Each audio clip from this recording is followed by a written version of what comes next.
अस्सलाम वालेकुम टॉरियंस, मैं हारिस अज़मी प्रोफेशनल एस्ट्रोलॉजर आपकी खिदमत में हाज़िर हूँ इस हफ़्ते की एस्ट्रोलॉजिकल रिसर्चेस लेकर। टाइम बिहेवियर्स को अगर आपने रीड करना हो तो ये वीडियो आपके लिए काफ़ी कीमती साबित होने वाली है। बाय माई रिसर्चेस 2 प्लैनेट इस वक्त रेट्रोग्रेड चल रहे हैं और उनकी वजह से आपकी ज़िंदगी के कुछ शोबों में कुछ कमज़ोरी आएगी, तफसील अभी बयान करूँगा। और कुछ प्लैनेट्स ऐसे हैं जो डायरेक्ट फॉर्म में हैं और बहुत अच्छे एंगल्स पर हैं और उनका फ्यूल आपके लिए गैर मामूली कामयाबियों की वजह भी बन रहा है। जो 2 प्लैनेट रेट्रोग्रेड हैं उनमें से एक वीनस है, दैट इज़ योर रूलिंग। और अगर वीनस ही रेट्रोग्रेड हो जाए तो ज़िंदगी के 3 शोबे आपके लिए टाइम टेस्ट का रवैया पैदा करना शुरू कर देंगे। एज़ यू नो, वीनस आपका रूलिंग है तो वो आपकी फितरत को फ्यूल देता है। अगर वो कमज़ोर पड़ा तो you become a non romantic personality, इस तरह का जैसे ड्राई सी नेचर हो, रिश्तों को बहुत अच्छा डील ना कर सकें, सेक्रीफाइसिंग नेचर में थोड़ी सी कमी आए, टॉलरेंस लेवल डिक्रीज़ हो, दैट इज़ अ पॉसिबिलिटी।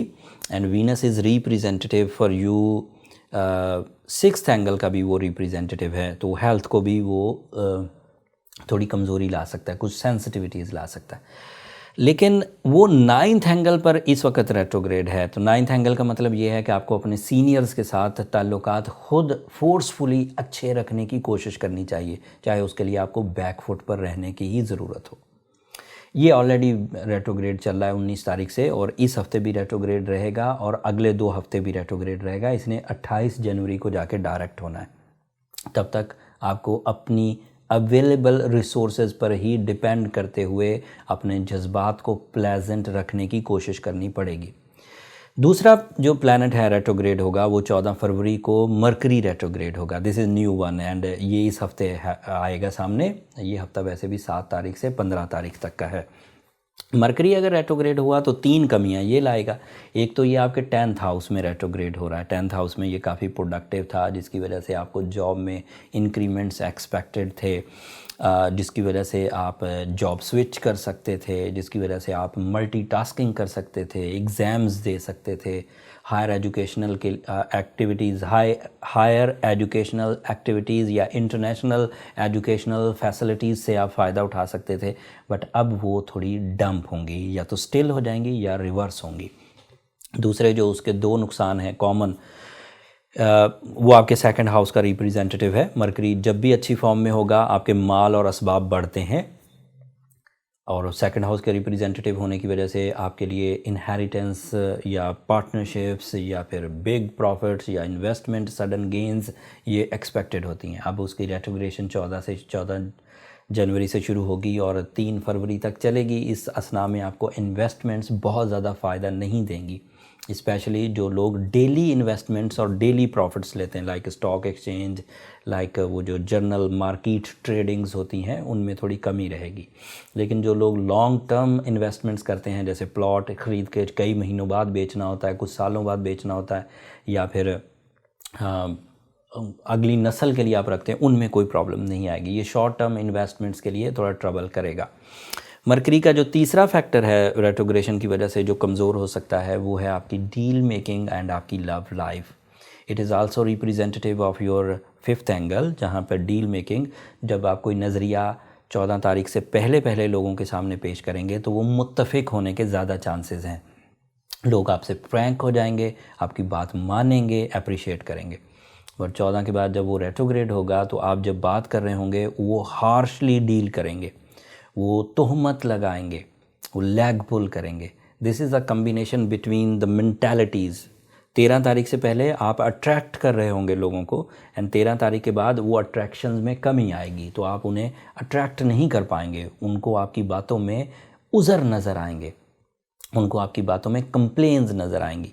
तो अगर कोई भी ऐसा काम करना है जिसमें आपको एक ग्रुप ऑफ पीपल को मुत्तफ़िक करना है अपने फ़ैसलों से, तो आपको वो 14th ऑफ जनवरी से पहले कर लेना चाहिए। ये 2 कमियां हैं। अब अच्छी खबरें, एक लिस्ट है अच्छी खबरों की।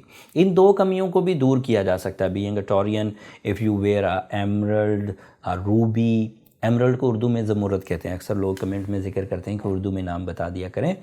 तो एमरल्ड को ज़मुरद कहते हैं, और उसका 8 से 10 कैरेट का पीस अगर आप पहने तो वो आपके लिए काफ़ी मुफीद होगा।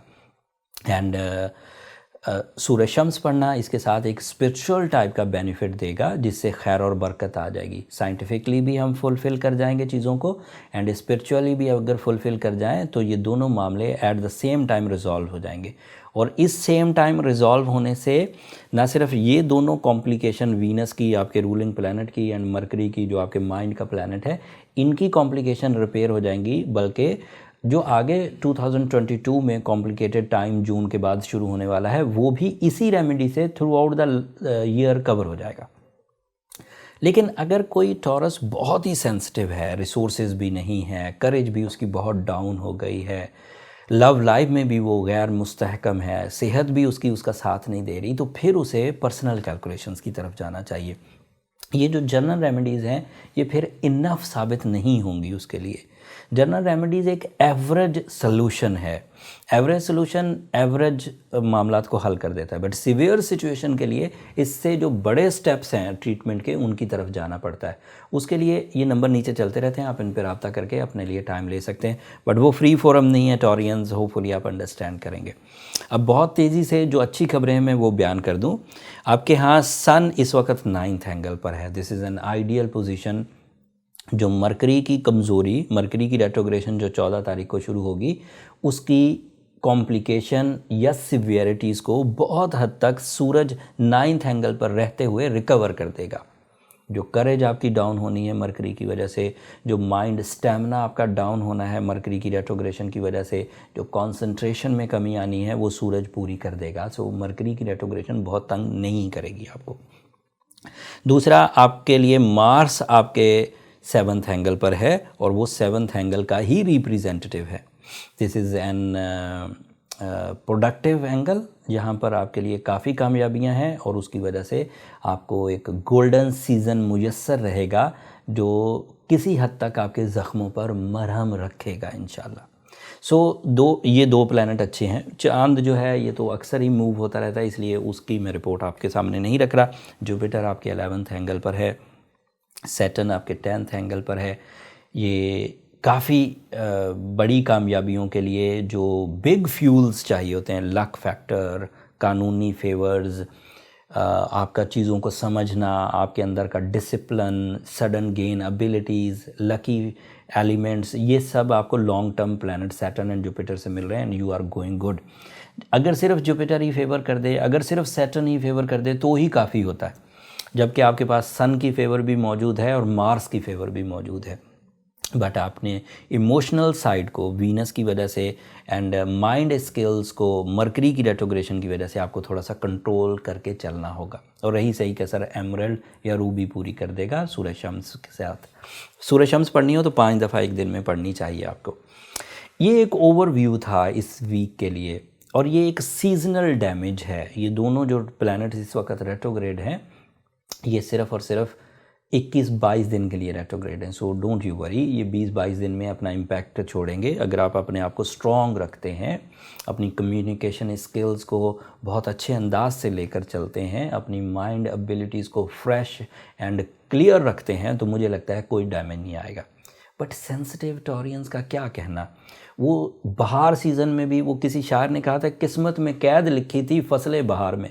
अगर आप इतने सेंसिटिव हो गए हैं कि जब बहारें आती हैं तब भी आपके जहन पर कोई आसूदगी नहीं आती, तो that means you are behaving like a patient, एक मरीज़ की तरह आप बिहेव कर रहे हैं। सो मर्ज़ में मुब्तला रहना कोई बहादुरी नहीं है, उसको टॉलरेट करने की ज़रूरत नहीं, उसे ट्रीट करने की ज़रूरत होती है। And on the behalf of, इस 4 जनवरी को मुझे 21 साल हो गए एस्ट्रोलॉजी फील्ड में। इस 21 साल के तजर्बे से मैं कह रहा हूँ कि आप अगर रूबी या एमरल्ड विद सूरज शम्स अगर 20 दिन भी आप परफॉर्म कर जाएंगे तो आप ये ख़राबियों से बच जाएंगे। It is a time behaviour. ख़िज़ाएँ, बहारें, winter season, summer seasons, day season, night season, ये सब टाइम टेस्ट कहलाते हैं। इन सब को आपको अपनी अक्ल ज़हानत से मैनेज करना होता है। आपने जो गाड़ी ख़रीदी है उसके आगे जो लाइट्स लगी हुई हैं वो आपको रात की तारीकी से बचाने के लिए, दैट इज़ योर रेमेडी। अगर आपके घर में, आपके ड्राइंग रूम में लाइट्स जल रही हैं तो that is a remedy to repair the night sector. जब सूरज आपको रोशनी नहीं देता और ऐलान करके जाता है कि मैं जा रहा हूँ और रोशनी नहीं दूंगा, तो आप मसनूई रोशनियाँ क्रिएट करते हैं, वो रेमेडी कहलाती है। सूरज की रेमेडी है हमारे पास, बट रेट्रोग्रेशंस की अभी कोई गैजेट्स नहीं बने, तो हमें उसकी आर्टिफिशियल फ्यूल्स की ज़रूरत पड़ती है, और वो फ्रेंडली वे में स्टोन्स से मिल जाता है। अगर रूबी के 8 से 10 कैरेट पहने जाएं या एमरल्ड के 8 से 10 कैरेट पहने जाएं तो आपके लिए काफ़ी बेनिफिट्स क्रिएट करेगा। बात बहुत लंबी हो गई, बात को शॉर्ट करते हैं। अपनी दुआओं में अब हमें ज़रूर याद रखिएगा, आपकी दुआएं टॉरियंस, मैं हमेशा कहता हूँ, मेरे लिए दुनिया का भी और आखिरत का सबसे कीमती सरमाया। चैनल को सब्सक्राइब करना मत भूलिएगा। आपकी जो मोहब्बतें हमें 2021 सन में मिली, उसकी वजह से हम पाकिस्तान में नंबर 1 एस्ट्रोलॉजिकल फोरम परफॉर्म करने में कामयाब रहे। आपकी मोहब्बतें इसी तरह 2022 में भी मिलती रहें तो हम सोशल मीडिया की जो अगली मंजिलें हैं वो तय कर लेंगे। आपकी ये जो सब्सक्रिप्शन वाली मोहब्बत है, ये मेरी हौसला अफजाई की वजह तो बनती ही बनती है, मेरी टीम के जोशो जज्बे में बहुत इजाफा होता है। तो अपनी मोहब्बतों में हमें ज़रूर याद रखिएगा। अगले हफ्ते तक के लिए अल्लाह निगहबान।